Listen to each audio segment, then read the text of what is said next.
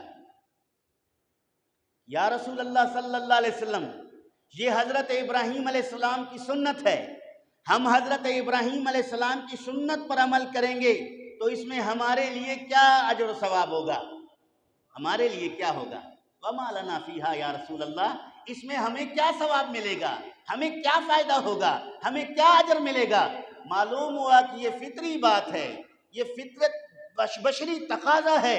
اگر کسی انسان کو کسی کام کے متعلق کہہ دو گے تو سب سے پہلے وہ اپنے نفع کے متعلق سوال کرے گا، اپنے نفع کے متعلق، فائدے کے متعلق پوچھے گا کہ یہ میں کام آپ کے کہنے پہ کر دوں تو مجھے کیا ملے گا؟ اسی فطری تقاضے کو مد نظر رکھتے ہوئے صحابہ کرام رضوان اللہ تعالی علیہم اجمعین نے نبی کریم صلی اللہ علیہ وسلم سے سوال پوچھا، وما لنا یا رسول اللہ، اس میں ہمارے لیے کیا ثواب ہے؟ اللہ کے محبوب نے فرمایا کہ دو سبحان اللہ۔ نبی کریم صلی اللہ علیہ وسلم نے فرمایا کل شعرۃ حسنہ، ہر بال کے بدلے نیکی، ہر بال کے بدلے۔ آپ ایک بکری ذبح کرتے ہیں، کوئی ایک قربانی کرنے والا آدمی بتا سکتا ہے کہ اس کے بکری کے جسم پر کتنے بال ہیں؟ کوئی بتا سکتا ہے؟ بولیں، کوئی سائنسدان گنتی کر کے، کوئی ریاضی دان کیلکولیٹ کر کے بتا سکتا ہے کہ میں نے یہ بکرا قربانی کیا ہے، اس بکرے کے کھال پر اتنے بال ہیں؟ معلوم ہوا کہ قربانی کرنے والا بکرے کے بال گن نہیں سکتا، شمار نہیں کر سکتا۔ نتیجتاً یہ بات ثابت ہو گیا کہ قربانی میں اتنا اجر و ثواب ہے کہ قربانی کرنے والا اس اجر و ثواب کو گن بھی نہیں سکتا، شمار بھی نہیں کر سکتا، جس پر اللہ رب العالمین نے بے شمار نیکیاں عطا فرما دیتا ہے۔ سوال پیدا ہو گیا کہ بال کا ذکر ہوا، بال تو بکری کے جسم پر ہے، بال تو گائے بیل کے جسم پر ہیں، لیکن بھیڑ اور دمبا کے جسم پر جو بال ہے اسے بال نہیں کہا جاتا، اسے شعر کے لفظ سے نہیں پکارا جاتا، اس کو کسی اور نام سے پکارا جاتا ہے۔ صحابہ نے پوچھا کہ یا رسول اللہ اون ہے جو صوف کہتے ہیں اس کو، اس اون کے بارے میں کیا حکم ہے؟ چونکہ بال کے نسبت اون کچھ زیادہ ہی ہوتا ہے، بال کی تعداد اون کے نسبت کم ہے۔ اب اگر ہر جانور کے بال کے بدلے میں نیکیاں ہیں تو اگر بھیڑ دمبا قربانی کرنے والا آدمی بھیڑ دمبا قربانی کر دیتا ہے، اس کے اوپر جو ہے اون کی تاریں ہیں باریک باریک، اب ان باریک تاروں کے متعلق کیا حکم ہے؟ اللہ رب العالمین کے پیارے محبوب نے فرمایا کہ ہر بال کے بدلے نیکی ہے، ہر اون کے بدلے نیکی۔ اللہ کے خزانے میں کمی نہیں ہے۔ اون اور بال میں فرق کر کے کچھ بچت کا سوچے، جیسے کہ ہم سوچتے ہیں، جیسے ہم انسان 2 روپے بچانے کی فکر میں فرق واضح کرتے ہیں کہ ابھی تمہارا 1 گھنٹہ مزدوری کا باقی تھا، کام ختم ہو گیا ہے، لہٰذا تجھے 50 روپے دہاڑی سے کم دوں گا، 50 کی بچت۔ لیکن اللہ رب العالمین کے خزانے میں کمی نہیں ہے۔ اللہ رب العالمین اپنے خزانہ غیب سے ان گنت نعمتیں اپنے بندوں کو عطا فرما دیتا ہے، بے شمار اجر عطا فرما دیتا ہے۔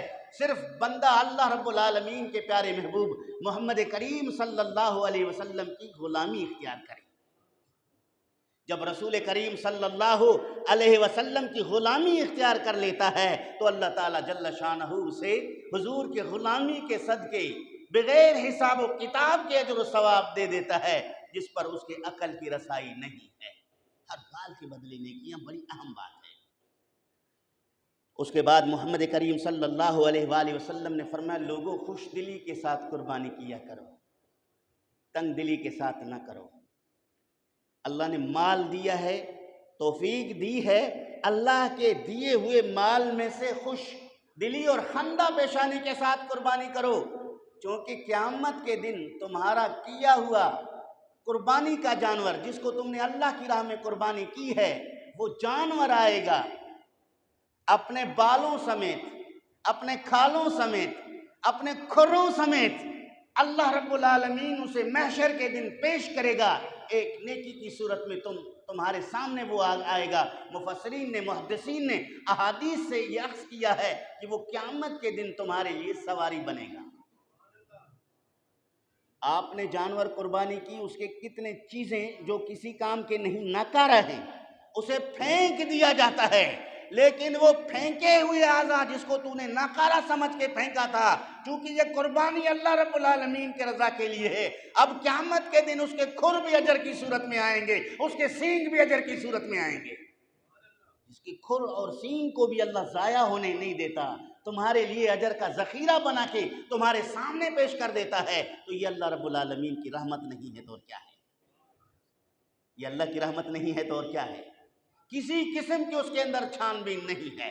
اس لیے خوش دلی کے ساتھ قربانی کیا کرو۔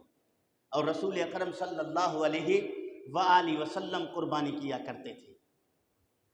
آج فتنے کا دور ہے، صبح بھی فتنہ، دوپہر کو بھی فتنہ، شام کو بھی فتنہ، راتوں کو بھی فتنہ، دین اسلام کے چہرے کو مسخ کرنے کی سازشیں، ہر طرح کے دجالی ٹولے اپنے کام میں مصروف ہیں، اور مسلمانوں پر حیف ہے کہ وہ دین سے دور ہیں، وہ مساجد سے دور ہیں، وہ مدارس سے دور ہیں، وہ دینی تعلیمات سے دور ہیں، وہ اولیاء سے دور ہیں، وہ صلحاء سے دور ہیں، وہ علماء سے دور ہیں۔ انہیں دوری کی وجہ سے بہت ساری پریشانیوں کا سامنا کرنا پڑتا ہے۔ آج کل کچھ انسانی ہمدردی کے جذبہ کا نام لے کر آتے ہیں، قربانی کرتے ہو، یہ قربانی کرنا اس وقت اس دور کے مطابق ٹھیک نہیں ہے، یہ قربانی کا پیسہ ہاسپٹل میں مریضوں کو دو، یہ قربانی کا پیسہ کسی غیر شادی شدہ بچی جس کے مال اور دولت نہ ہونے کی وجہ سے شادی میں رکاوٹ ہے، اس کی شادی کروانے میں معاونت کرو، یہ پیسہ جناب فلاں فلاحی ادارے، فلاں فلاحی تنظیم کو دو۔ قربانی کرنے میں کوئی فائدہ نہیں ہے۔ سوشل میڈیا کا دور ہے، یوٹیوب کو آپ سرچ کریں گے، اسی طرح کے بکواس آپ کو یوٹیوب پر بھی ہزاروں ملیں گے جو اس طرح کی گفتگو کر رہے ہیں۔ ہم کہتے ہیں کہ تمہارے عقل کے اندر بھوسا بھرا ہوا ہے۔ رسول کریم صلی اللہ علیہ وسلم فرماتے ہیں، جو تم قربانی دے رہے ہو، قربانی کے جانور کو ضائع نہ سمجھو، اس کے کھروں کا بھی اجر اللہ عطا فرما دیتا ہے، بالوں کا اجر بھی اللہ عطا فرما دیتا ہے، اس کے ایک ایک بال پر نیکیاں عطا فرما دیتا ہے، جس کی بے شمار نیکیاں رب ذوالجلال عطا فرما رہا ہے، اس کو تو ضائع کیے رہا ہے۔ کیا اللہ پر ایمان نہیں؟ اللہ کے رسول پر ایمان نہیں؟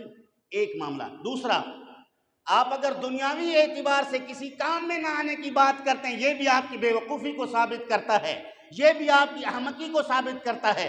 قربانی کرنے والا جب قربانی کرتا ہے تو گوشت یا تو خود کھائے گا، عزیز و اقارب کو کھلائے گا، مساکین اور فقراء کو کھلائے گا، یہ انسانوں کے لیے غذا بنے گا۔ کیا کوئی چیز انسانوں کے لیے غذا بن جائے اسے ضائع کہا جائے گا؟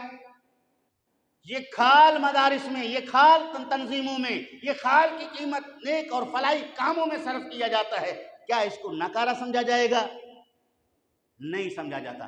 بالفرض یوٹیوب پر نوجوانوں جو یونیورسٹیوں کے فضلاء ہیں ان کی خدمت میں عرض کرتا ہوں، بالفرض مسلم امہ یہ اعلان کر دے کہ قربانی کی تمام پیسے جو ہیں فلاں قحط زدہ علاقے کے مخلوق کے لیے تقسیم کر دو، میں پوچھتا ہوں قربانی کرنے والے کتنے لوگ اپنا پیسہ جمع کرائیں گے؟ کوئی بھی نہیں کرائے گا، سوائے چند کے بولیں، اتفاق کرتے ہو میرے ساتھ؟ کوئی بھی نہیں کرائے گا، چونکہ قربانی کا حکم رسول کریم نے دیا ہے۔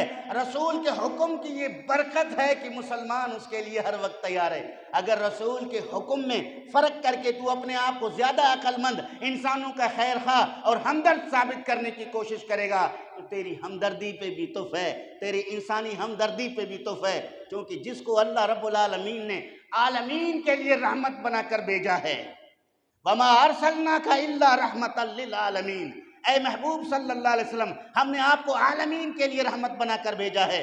اگر عالمین کے لیے رحمت بن جائے، مسکینوں، فقیروں، قحط زدوں کے لیے اگر اس کے دل میں ہمدردی نہ ہو تو یہ بات عقل سے ورا ہے۔ اللہ رب العالمین کے پیارے محبوب صلی اللہ علیہ وآلہ وسلم نے غربا کے امداد کے لیے جتنی ترغیبیں دی ہیں، آج تیرے یونیورسٹی میں وہ الفاظ تیرے لیکچرار پروفیسر کے پاس بھی نہیں ہے جو مصطفیٰ کریم کے احادیث میں وہ موجود ہے۔ رسول اکرم صلی اللہ تعالی علیہ وآلہ وسلم نے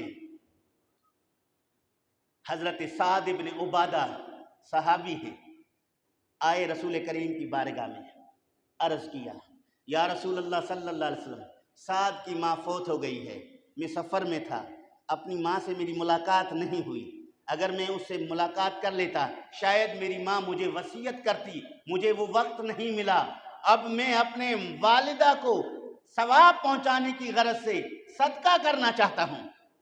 کیا کرنا چاہتا ہوں؟ اونچی آواز میں کہہ دو، کیا کرنا چاہتا ہوں؟ صدقہ کرنا چاہتا ہوں۔ فَأَيُّ الصَّدْقَةُ أَفْضَلُ، کون سا صدقہ افضل ہے؟ کون سا صدقہ؟ اونچی آواز میں کہہ دو۔ صدقہ کرنے کا ارادہ ہے، صحابی یہ نہیں پوچھتا کہ صدقہ کرنا جائز ہے یا نہیں، صحابی یہ نہیں پوچھتا کہ صدقہ کروں گا میری ماں کو ثواب ملے گا یا نہیں، صحابی یہ نہیں پوچھتا۔ اس سے پتہ چلا کہ ہر صحابی کا یہ عقیدہ اور نظریہ مصطفیٰ کریم کی بارگاہ سے انہیں حاصل تھا کہ صدقے کا ثواب مرحومین کو ملتا ہے۔ اب وہ ملنے پر تو یقین کامل ہے، اب پوچھنا یہ ہے کہ افضل کون سا صدقہ ہے، کیا کروں جو اس کی فضیلت ہو۔ نبی کریم صلی اللہ علیہ وسلم نے کوئی بڑی بات نہیں کی، فرمایا الماء، پانی کا صدقہ۔ کس کا؟ اونچی آواز میں کہہ دو، کس کا؟ پانی کا۔ اب اس لفظ پر سوچئے کہ رسول کریم صلی اللہ علیہ وسلم نے کسی اور صدقے کا ذکر نہیں کیا، پانی کا ذکر فرمایا۔ محدثین نے اس میں حکمت کیا ہے اس کو جاننے کے لیے رسول کریم صلی اللہ تعالی علیہ وآلہ وسلم کے اس فرمان کو سمجھنے کے لیے عرق ریزی کی۔ آخر انہوں نے کہا کہ نبی کریم صلی اللہ علیہ وسلم نے حضرت سعد بن عبادہ کو پانی کا صدقہ افضل قرار دے کر پانی صدقہ کرنے کا حکم اس لیے ارشاد فرمایا کہ اس وقت حرمین شریفین مکہ اور مدینہ کے سنگلاخ اور بنجر علاقوں میں پانی کی قلت تھی، پانی نہیں تھا۔ پانی کے قلت ہونے کی وجہ سے انسانوں کو سب سے زیادہ ضرورت پانی کا، تو نبی کریم صلی اللہ علیہ وسلم نے انسانی ضرورت کو مد نظر رکھتے ہوئے کہ جس چیز کی انسانوں کو زیادہ ضرورت ہو اس کا صدقہ افضل ہوا کرتا ہے، یہ اصول مصطفیٰ کریم نے دیا۔ کہہ دو سبحان اللہ۔ اگر بیماروں کو دوائی کی ضرورت ہو تو وہاں مریضوں کو دوائی پیش کرنا صدقات نافلہ میں سے افضل صدقہ ہے۔ جہاں لوگوں کو لباس کی ضرورت ہو، کپڑے کی، وہاں بے لباس لوگوں کو کپڑا دینا افضل صدقہ ہے۔ جہاں لوگوں کو کھانے کی ضرورت ہو وہاں اناج مہیا کرنا افضل صدقہ ہے۔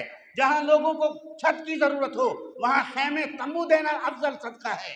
جہاں لوگوں کو پانی کی ضرورت ہو وہاں پانی کا سبیل لگانا افضل صدقہ ہے۔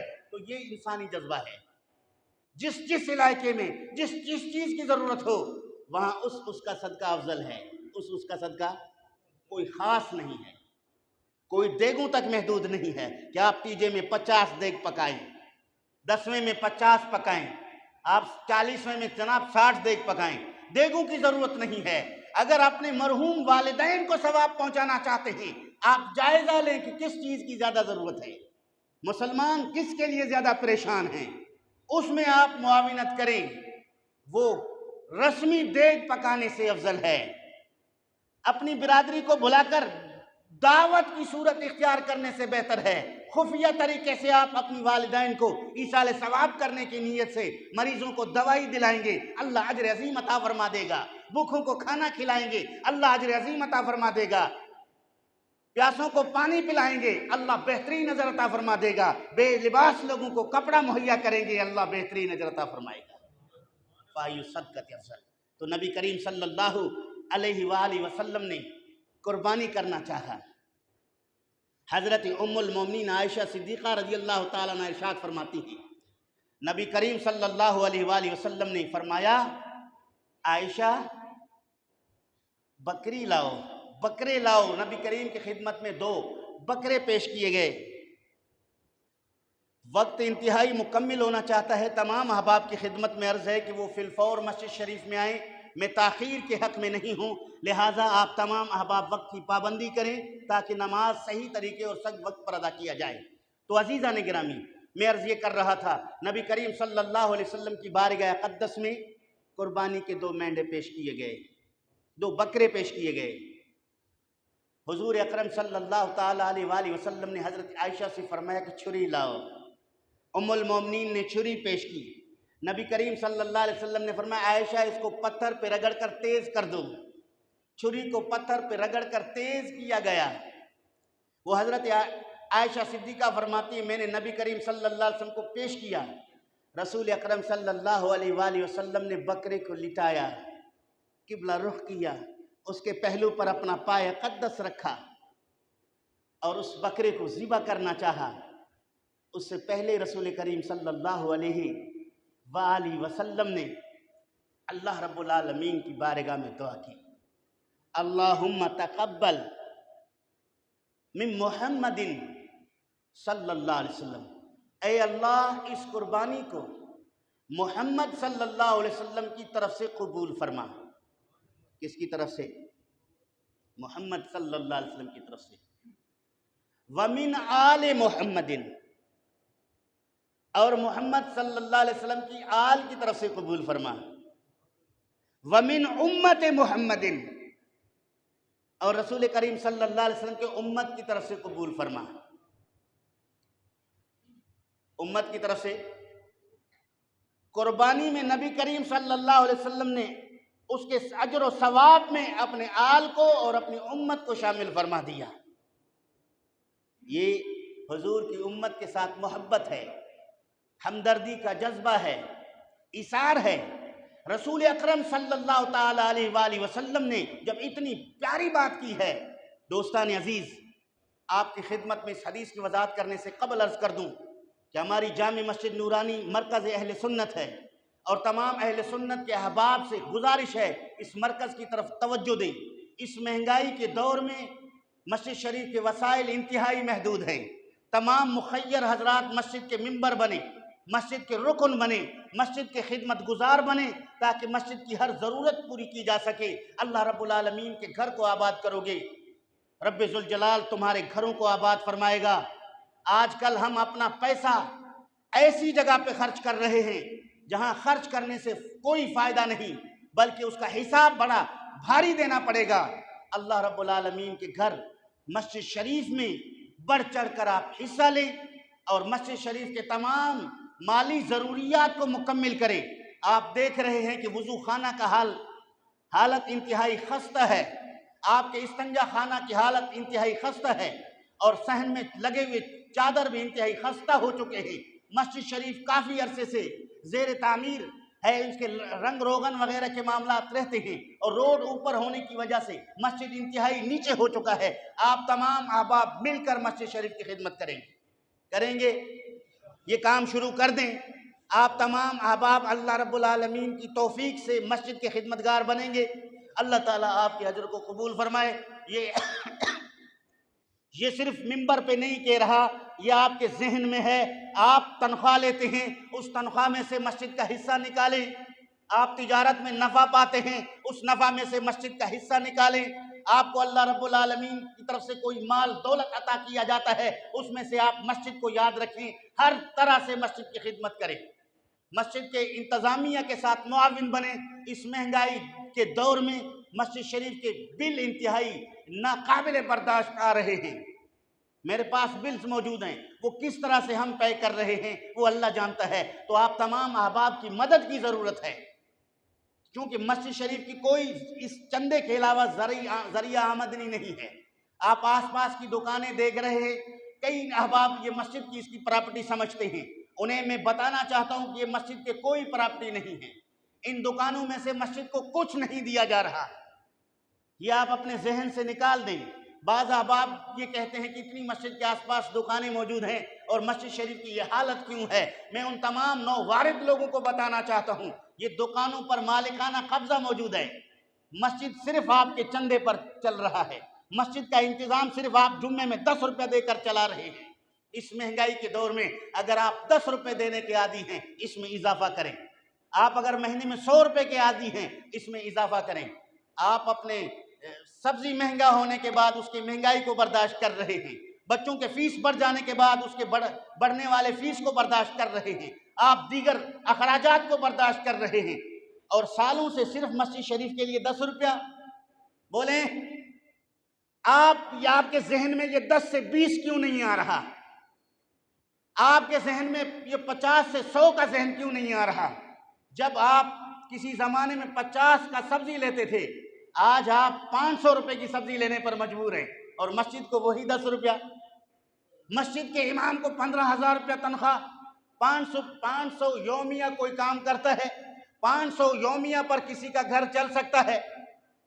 بتائیں، 15,000 میں مسجد کے خطیب اور مؤذن چل سکتے ہیں؟ بتائیں، یہ مسجد کے ساتھ ناانصافی نہیں ہے تو کیا ہے؟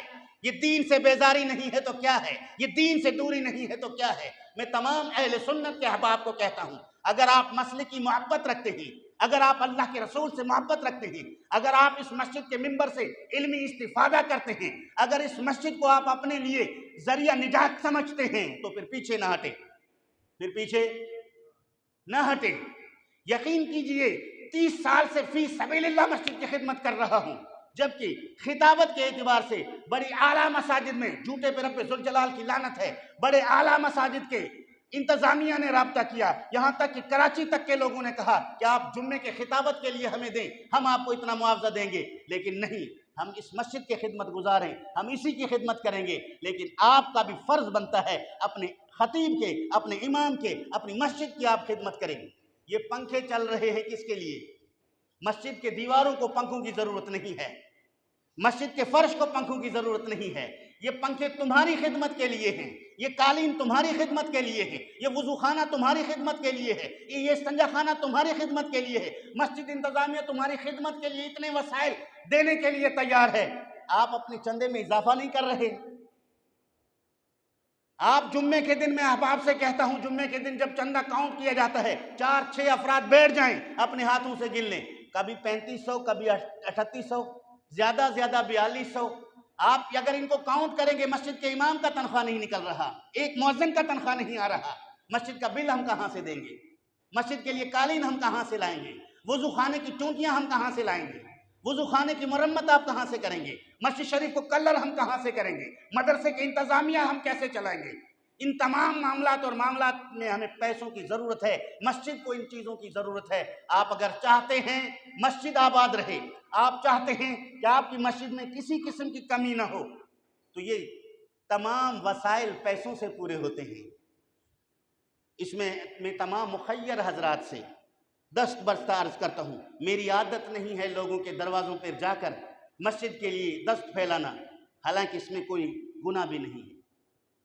اس میں کوئی گناہ بھی نہیں ہے، لیکن میں آپ کی ثوابدید پر آج اس مسجد میں اعلان کر رہا ہوں، کہیں ایسا نہ ہو کہ ہم مسجد کے روڈ پر کرسی لگا کے مسجد کی ضروریات کے لیے آنے جانے والے راہگیروں سے سوال کرتے پھریں۔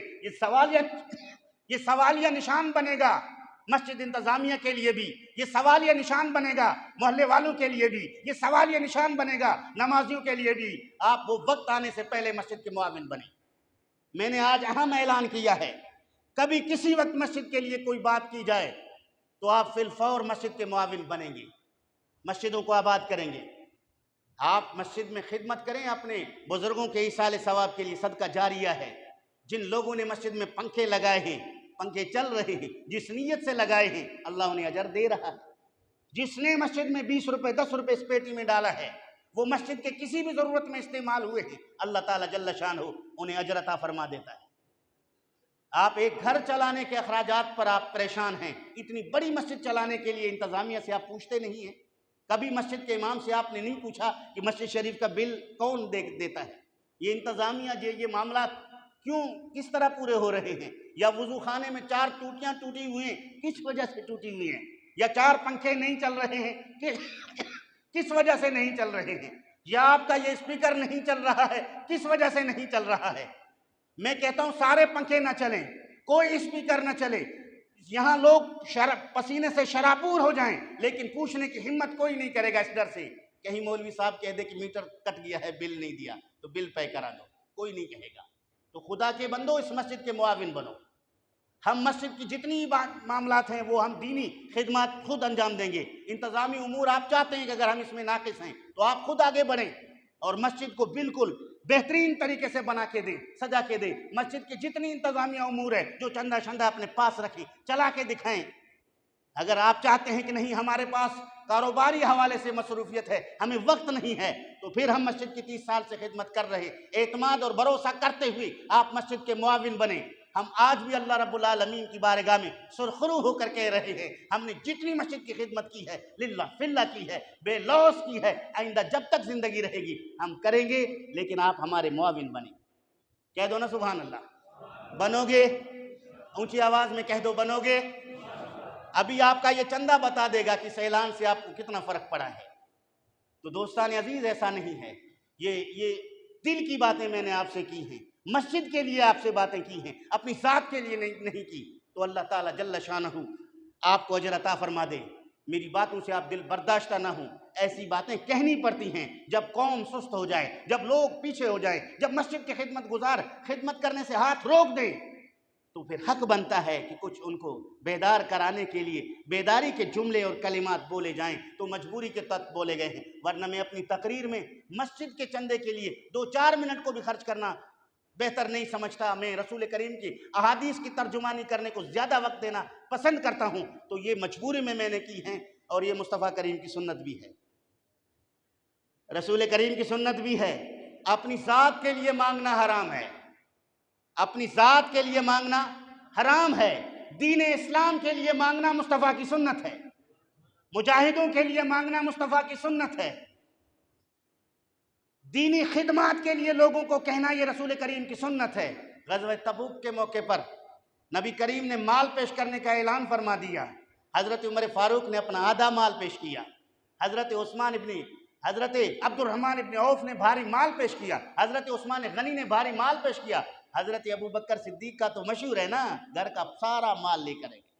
وہ کیوں لے کر آئے؟ نبی نے کہا تھا کہ مجاہدوں کو گھوڑوں کی ضرورت ہے، کھانے کی ضرورت ہے، تلوار کی ضرورت ہے، تیر کی ضرورت ہے، مال کی ضرورت ہے۔ صحابہ نے بڑھ چڑھ کر حصہ لیا۔ ایک صحابی جس کے پاس کچھ نہیں، اس نے سنا کہ رسول کریم نے اعلان کیا ہے کہ مجاہدوں کی خدمت کے لیے مال پیش کیا جائے، اس نے ایک یہودی کے پاس جا کر مزدوری کرتا ہے کہ رسول کی بارگاہ میں ہاتھ خالی نہیں جانا، کچھ لے کر جانا ہے۔ وہ ایک یہودی کے پاس جا کے مزدوری کرتا ہے، شام کو اس کو 2 سا کھجور ملتا ہے۔ کتنا؟ 2 سا کھجور لے کر وہ اپنے گھر بچوں کے لیے نہیں لے جاتا، مصطفیٰ کریم کی بارگاہ میں پیش کرتا ہے، یا رسول اللہ یہ 2 سا کھجور میں لے کر آیا ہوں۔ نبی کریم نے فرمایا یہ جو مال پڑا ہوا ہے جس میں بہت سارا ہر قسم کا مال موجود ہے، ان کے اوپر ڈال دو۔ کہیں تلوار بھی ہے، اس میں سونا بھی ہے، اس میں چاندی بھی ہے، اس میں درہم بھی ہے، اس میں دینار بھی ہے، اس میں اور پیسے ہیں۔ مصطفیٰ کریم نے فرمایا ان کھجوروں کو ان کے اوپر ڈال دو۔ صحابی کریم کے اس کھجوروں کو رسول کریم نے قبول فرمایا، اس کے لیے برکت کی دعا کی۔ بعض لوگوں نے اس پہ باتیں کی، نبی کریم نے فرمایا نہیں، جو اللہ رب العالمین کی راہ میں ایک گٹھلی بھی پیش کر دیتا ہے خلوص دل کے ساتھ، اللہ رب العالمین اس کو قبول فرما دیتا ہے۔ تو آج آپ کی مسجد کو پیسوں کی ضرورت ہے، بل زیادہ ہونے کی وجہ سے، خستہ حال ہونے کی وجہ سے، وضو خانہ ہونے کی وجہ سے۔ میں تو چاہتا تھا کہ میری اس خطاب سننے کے بعد کوئی ایسا مخیر حضرات کھڑے ہو کر کے دے گا مولانا صاحب وضو خانے کی تعمیر میرے ذمے، میں اس کے لیے دعا کرتا آج یوم عید الفطر، اللہ کرے گا ایسے لوگ آئیں گے، مسجد کی خدمت کریں گے۔ نہیں تو ہم اپنے حسب حیثیت حسب توفیق مسجد کی خدمت کریں۔ مسجد شریف کے کلر اندر اور باہر کرنے کی ذمہ داری اگر کوئی صاحب لے لیتا ہے، کھڑے ہو جائے، ہم اس کے لیے دعا کرتے ہیں، اللہ تعالیٰ جل شانہ اس کے قبر کو، اس کے آخرت کے گھر کو آباد فرما دے، بہتر بنا دے، جنت کا گہوارہ بنا دے۔ نہیں تو حسب حیثیت اس میں آپ ایک تعمیراتی ٹیم بنا دیں، نوجوانوں کے ایک گروپ بن جائے، وہ مسجد کے امام انتظامیہ سے مشاورت کے بعد مسجد میں جو جس چیز کی ضرورت ہے مالی معاونت کے لیے بڑھ چڑھ کر حصہ لے۔ مجھے یقین ہے کہ 2 مہینے سے پہلے آپ کی مسجد بہترین طریقے اور بہترین مسجد نظر آئے گی، بہترین قالین نظر آئیں گے، روڈ سے یہ مسجد اونچی نظر آئے گی، بہترین وضو خانہ نظر آئے گا، بہترین صفائی ستھرائی کے ساتھ آپ کو یہ نظام نظر آئے گا۔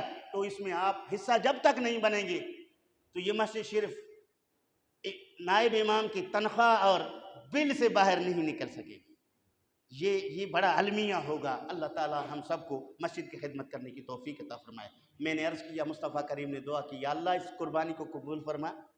یاد ہے محمد کی طرف سے، آل محمد کی طرف سے، امت محمد کی طرف سے جو امتی اس وقت موجود تھے وہ بھی ثواب میں شامل ہو گئے، جو اس وقت وفات پا چکے تھے وہ بھی اس میں شامل ہو گئے، جو بعد میں پیدا ہونے والے ہیں وہ بھی اس میں شامل ہو گئے، یہاں تک کہ آخر میں سب سے آخری انسان بھی پیدا ہوگا۔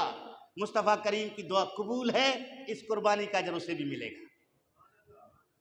اللہ کے محبوب کی دعا رد نہیں ہے، میری اور آپ کی دعا رد ہو سکتی ہے، کیونکہ ہمارے منہ اس لائق نہیں ہے کہ ہم اللہ کی بارگاہ میں کچھ کلمات کہیں، لیکن نبی کریم صلی اللہ تعالیٰ علیہ وآلہ وسلم جب دعا کے کلمات اللہ کی بارگاہ میں پیش فرما دیتا ہے، حضور کے دعائیہ کلمات کو اللہ رب العالمین فرشتوں کے استقبال کے ذریعے اپنی بارگاہ میں پیش کر کے قبول فرما دیتا ہے۔ بڑی ناز سے رسول کریم کی دعائیں قبول ہوتی، کوئی دعا نبی کریم صلی اللہ علیہ وسلم کی رد نہیں ہوتی۔ ہاں، جو اللہ رب العالمین کی حکمت میں ملنا نہیں، اللہ دعا سے پہلے اپنے محبوب کو روک لیتا ہے، اللہ دعا کرنے سے پہلے اپنے رسول کو روک لیتا ہے، محبوب دعا نہ کریں۔ اس کے لیے خداوندی حکمت یہ ہے، اللہ کی حکمت کے تحت یہ کام اس طرح ہے، اس کے لیے دعا نہ کریں۔ مصطفیٰ کریم صلی اللہ علیہ وآلہ وسلم رک جاتے ہیں، تو عزیزان گرامی جب دعا فرماتے ہیں تو اللہ قبول فرما دیتا ہے۔ تو قربانی کے اس بہترین دن میں ہم اللہ رب العالمین کے پیارے محبوب محمد کریم صلی اللہ علیہ وسلم کی امت ہیں۔ اللہ تعالیٰ جل شانہ ہماری اس عبادت کو قبول فرمائے۔ جنہوں نے مسجد شریف میں تعاون کیا ہے، اللہ تعالیٰ جل شانہ ان کے تعاون کو قبول فرمائے۔ جنہوں نے آج اپنے دل میں ارادہ، نیت اور تہیہ کر لیا ہے کہ ہم کچھ نہ کچھ مسجد کی خدمت کریں گے، اللہ تعالیٰ انہیں توفیق عطا فرمائے، ان کی اس صدقات اور خیرات کو قبول فرمائے۔ نماز عید الاضحیٰ کا طریقہ سماعت فرمائے۔ نماز عید الاضحیٰ میں 2 رکعت ہیں۔ کتنی رکعتیں ہیں؟ 2 رکعت۔ اس میں 6 تکبیریں تکبیرات زوائد کہلاتے ہیں، 6 زائد تکبیریں ہیں۔ باقی تکبیرات وہی ہیں جو عام نمازوں میں ہیں، 6 تکبیر زائد ہیں۔ ان زیادہ تکبیروں کی وجہ سے بعض احباب ذہن میں نہ رکھنے کی وجہ سے پریشان ہوتے ہیں، تو میں انتہائی آسان اور عوامی انداز سے سمجھانے کی کوشش کرتا ہوں تاکہ اچھی طرح سے سننے کے بعد کوئی نماز کے دوران پریشان نہ ہو کہ اب مجھے رکوع میں جانا ہے یا مجھے کانوں تک ہاتھ اٹھانا ہے۔ یہ ذرا سا مسئلہ ہے۔ تو نماز عید 2 رکعت واجب، نماز واسطے اللہ تعالیٰ کے، منہ طرف کعبے کے، پیچھے اس امام کے، اللہ اکبر۔ 2 رکعت نماز عید الاضحیٰ، منہ طرف قبلہ کے، پیچھے اس امام کے، اللہ اکبر، یہ اس کی نیت ہے۔ اللہ اکبر کہہ کر امام کی ابتدا میں ہاتھ ناف کے نیچے باندھیں گے، اس وقت پڑھیں گے ثنا۔ کیا پڑھیں گے؟